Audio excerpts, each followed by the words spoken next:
Bienvenidos, amado grupo de libélulas. Que tengan un bendecido y maravilloso despertar. Que unamos nuestras mentes, nuestra conciencia y nuestro corazón en la amorosa presencia del Espíritu Santo. Que Él sea nuestra guía. Respiramos profundamente, nos conectamos, nos liberamos y así decidimos emprender este maravilloso hoy. Compartiremos la lectura del libro de ejercicios ¿Qué es el ego? Y así comenzamos. ¿Qué es el ego? El ego no es otra cosa que idolatría, el símbolo de un yo limitado y separado, nacido en un cuerpo condenado a sufrir y a que su vida acabe en la muerte. Es la voluntad que ve a la voluntad de Dios como su enemigo y que adopta una forma en que ésta es negada. El ego es la prueba de que la fuerza es débil y el amor temible. La vida en realidad es la muerte y solo lo que se opone a Dios es verdad. El ego es demente, lleno de miedo, cree alzarse más allá de lo omnipresente, aparte de la totalidad y separado de lo infinito.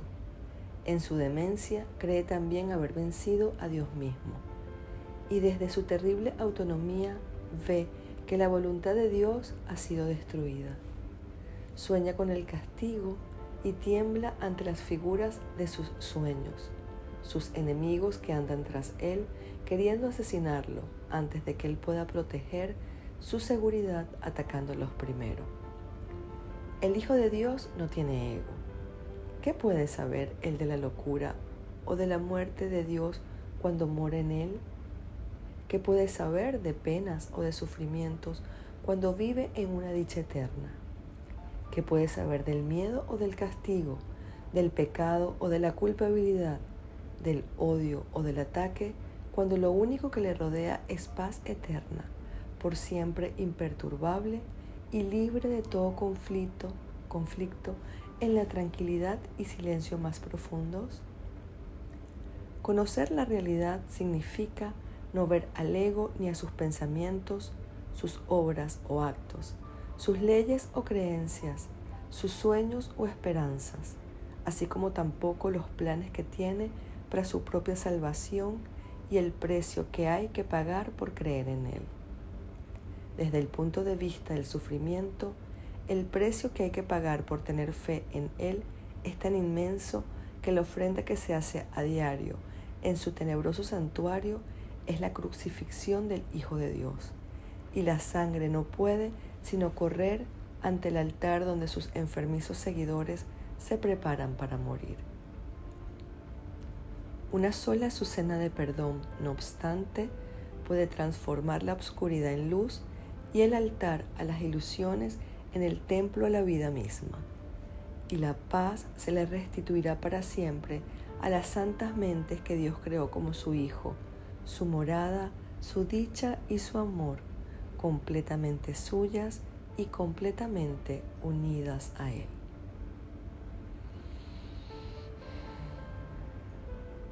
Y así continuamos con la lección 331. El conflicto no existe, pues mi voluntad es la tuya. Padre, qué absurdo creer que tu hijo podía causarse sufrimiento a sí mismo. ¿Cómo iba él a poder planear su condenación sin que le hubiera provisto de un camino seguro que lo condujese a su liberación?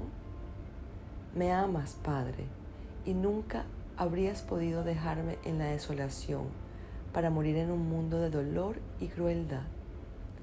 ¿Cómo pude jamás pensar que el amor se había abandonado a sí mismo? No hay otra voluntad que la voluntad del amor. El miedo es un sueño y no tiene una voluntad que pueda estar en conflicto con la tuya. Estar en conflicto es estar dormido.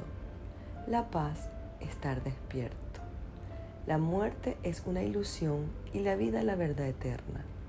Nada se opone a tu voluntad. El conflicto no existe, pues mi voluntad es la tuya. El perdón nos muestra que la voluntad de Dios es una sola y que la compartimos. Contemplemos los santos panoramas que aún nos muestran el perdón, de modo que podamos encontrar la paz de Dios.